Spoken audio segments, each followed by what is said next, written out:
વિદ્યાર્થી મિત્રો, આજે આપણે ધોરણ 8ની અંદર વિષય વિજ્ઞાનની અંદર અસાઇનમેન્ટનું સોલ્યુશન કરવાના છીએ. આપણે પ્રશ્ન નંબર 3 અ સુધીનું સંપૂર્ણ સોલ્યુશન કરી ચૂક્યા છીએ. એ વિડીયો ન જોઈ હોય તો આપણે ડિસ્ક્રિપ્શનમાં જઈને તમે એ પ્લેલિસ્ટ ખોલીને તમે દરેક વિડીયો છે એ જોઈ શકો છો. હવે જોઈએ વૈજ્ઞાનિક કારણો આપી સમજાવો. એમાં ચેપ્ટર 1થી 2 સુધીના છે.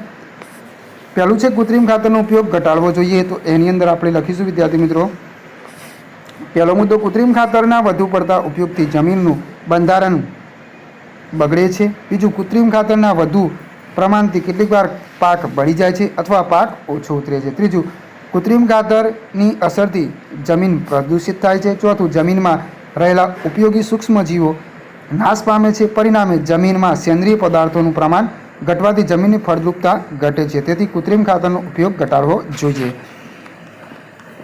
બીજા નંબરનો પ્રશ્ન છે, એમાં છે અળસિયા ખેડૂતના મિત્રો કહેવાય છે. તેમાં આપણે લખીશું પહેલો મુદ્દો, અળસિયા જમીનમાં રહી જમીન ઉપર નીચે કરે છે અને જમીનને પોચી બનાવે છે. બીજો મુદ્દો, અળસિયા જમીનમાં રહી સેન્દ્રિય પદાર્થોનો ઉમેરો કરતા રહે છે. ત્રીજો, તેઓ કેટલાક નકામા પદાર્થોમાંથી વર્મી કમ્પોસ્ટ ખાતર બનાવે છે. ચોથું, આમ અળસિયા જમીન ઉપર નીચે કરી પોચી કરવાનું તથા જમીનમાં સેન્દ્રિય પદાર્થો ઉમેરવાનું કાર્ય કરી ખેડૂતને મદદરૂપ બને છે. તેથી અળસિયા ખેડૂતના મિત્રો કહેવાય છે.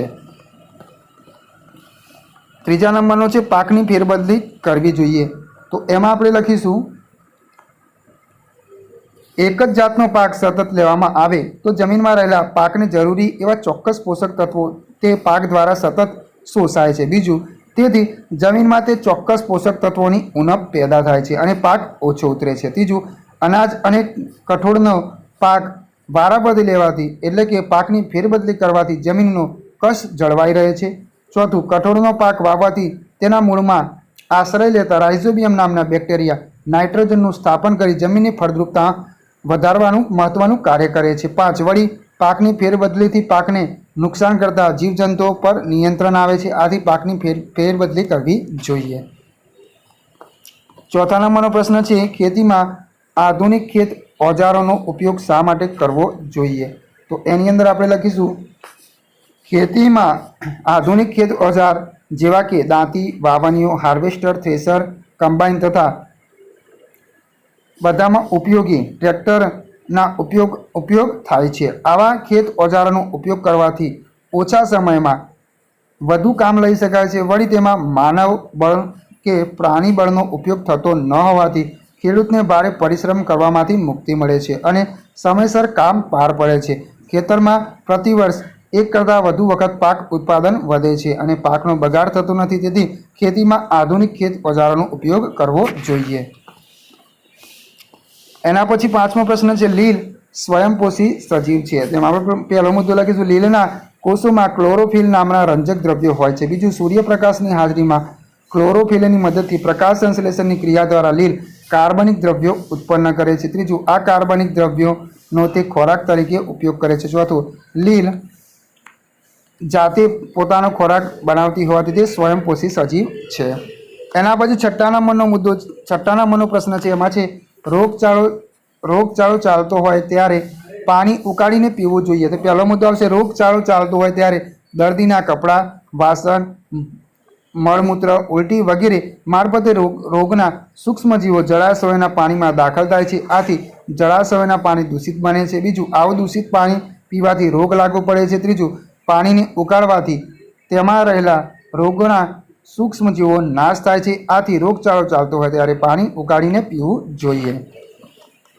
7મો પ્રશ્ન છે, નાના બાળકોને પોલિયોની રસી આપવી જરૂરી છે. પહેલો મુદ્દો લખીશું, નાના બાળકોમાં રોગ પ્રતિકારક શક્તિ ઓછી હોય છે. બીજું, પોલિયોને કારણે વ્યક્તિ કાયમ માટે અપંગ બની જાય છે. ત્રીજું, પોલિયોની અસર થયા પછી દવાથી પણ પોલિયો મટાડી શકાતો નથી અને દર્દીની સ્થિતિ દયાજનક બની જાય છે. ચોથું, બાળકોને પોલિયોની રસી પીવડાવવાથી તેમને ભવિષ્યમાં પોલિયો થવાની સંભાવના રહેતી નથી. 5, આમ પોલિયોની રસી પોલિયોના રોગ સામે રક્ષણ આપે છે. તેથી બાળકોને પોલિયોની રસી આપવી જરૂરી છે. એના પછી ચેપ્ટર 3 અને 5 છે. એમાં પહેલો છે, પેટ્રોલિયમને કાળું સોનું કહે છે. તેમાં આપણે લખીશું પહેલો મુદ્દો, પેટ્રોલિયમમાંથી ઘણા બધા ઉપયોગી પદાર્થો મેળવવામાં આવે છે. બીજું, આ ઘટકોના ઉપયોગ બળતણ, ઊંજણ, રંગો, માનવસર્જિત રેખાઓ અને પ્લાસ્ટિકના ઉત્પાદનમાં થાય છે. ત્રીજું, જેમ સોનું કિંમતી ધાતુ છે તેમ આ કાળું પ્રવાહી ઘણું જ કિંમતી હોવાથી તેને કાળું સોનું કહે છે. પ્રશ્ન 2 છે પેટ્રોલથી લાગેલી આગ ઓલવવા પાણીનો ઉપયોગ કરી શકાય નહીં. તો પહેલો મુદ્દો, પેટ્રોલ પાણી કરતાં હલકું હોવાથી પાણી પર તરે છે. બીજું, પેટ્રોલથી આગ લાગી હોય ત્યારે પાણીના ઉપયોગ કરવાથી પેટ્રોલ પાણી પર તરે છે અને સળગતું રહે છે. આથી પાણી જ્યાં ફેલાય ત્યાં સળગતું પેટ્રોલ ફેલાય છે, તેથી આગ વધુ ફેલાય છે. આ કારણે પેટ્રોલથી લાગેલી આગ ઓલવવા પાણીનો ઉપયોગ કરી શકાય નહીં.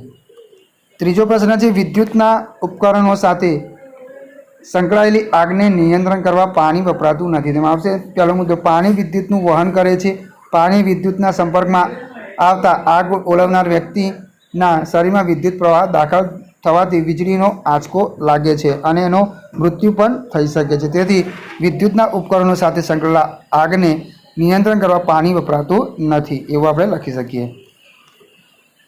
ચોથો પ્રશ્ન છે વ્યક્તિના કપડામાં આગ લાગી હોય તો તેની ફરતે ધાબળો લપેટવામાં આવે છે. તો વ્યક્તિના કપડામાં આગ લાગી હોય તો તેની ફરતે ધાબળો લપેટવાથી આગને દહન માટે જરૂરી હવા મળતી બંધ થાય છે અને આગ ઓલવાઈ જાય છે. તેથી વ્યક્તિના કપડામાં આગ લાગી હોય ત્યારે તેની ફરતે ધાબળો લપેટવામાં આવે છે. એના પછી 5મો પ્રશ્ન છે લાકડા કરતાં એલપીજી ઘર વપરાશનું વધુ સારું બળતણ છે. તેમાં પહેલો મુદ્દો, લાકડા કરતાં એલપીજીનું કેલરી મૂલ્ય ઘણું વધારે છે.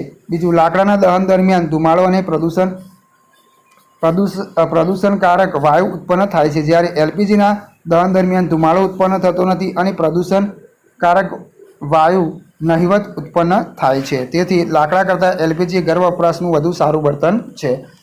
6થો પ્રશ્ન છે એમાં છે વન નાબૂદીથી ગ્લોબલ વોર્મિંગ થાય છે. તેમાં આપણે પહેલો મુદ્દો લખીશું ગ્લોબલ વોર્મિંગ એટલે પૃથ્વીના તાપમાનમાં વધારો થવો. બીજું, વન નાબૂદીથી પૃથ્વી પરના વૃક્ષો ઓછા થાય છે. ત્રીજું, વૃક્ષો ઓછા થવાથી પ્રકાશ સંશ્લેષણ ઘટે છે. ચોથું, કાર્બન ડાયોક્સાઇડનો ઉપયોગ ઓછો થાય છે. 5મું, વાતાવરણમાં કાર્બન ડાયોક્સાઇડની માત્રા વધે તે પૃથ્વી દ્વારા પરાવર્તિત ઉષ્મીય વિકિરણોને શોષી તાપમાન વધારે છે. આથી વન નાબૂદીથી ગ્લોબલ વોર્મિંગ થાય છે. એના પછી છે 7મું, પ્રોજેક્ટ ટાઈગર દ્વારા વાઘની સંખ્યામાં વધારો થઈ રહ્યો છે. તેમાં પહેલો આવશે મુદ્દો, વાઘ જંગલોમાંથી નાશ પામી રહી હોય તેવી જાતિઓમાંની એક હતી. બીજું, સરકારે વાઘના સંરક્ષણ માટે પ્રોજેક્ટ ટાઈગર અમલમાં મૂક્યો છે. આ પ્રોજેક્ટનો ઉદ્દેશ્ય વાઘના જીવન અને વાઘની વસ્તીની જાળવણી કરવાનો છે. ચોથું, પ્રોજેક્ટ દ્વારા વાઘને આરક્ષિત પ્રાણી જાહેર કરી તેના શિકાર પર પ્રતિબંધ મૂકવામાં આવે છે. આ કારણોથી પ્રોજેક્ટ ટાઈગર દ્વારા વાઘની સંખ્યામાં વધારો થઈ રહ્યો છે. તો વિદ્યાર્થી મિત્રો, આગળ નવી વિડીયોમાં આપણે નવા પ્રશ્નો સાથે ફરીથી મળીશું. જો તમે ચેનલને સબસ્ક્રાઇબ ન કરી હોય તો ચેનલને સબસ્ક્રાઇબ કરવાનું ભૂલતા નહીં અને હજુ તમારે કયા પ્રશ્નોનું સોલ્યુશન જોઈએ છે એ કમેન્ટ કરીને જરૂર બતાવજો.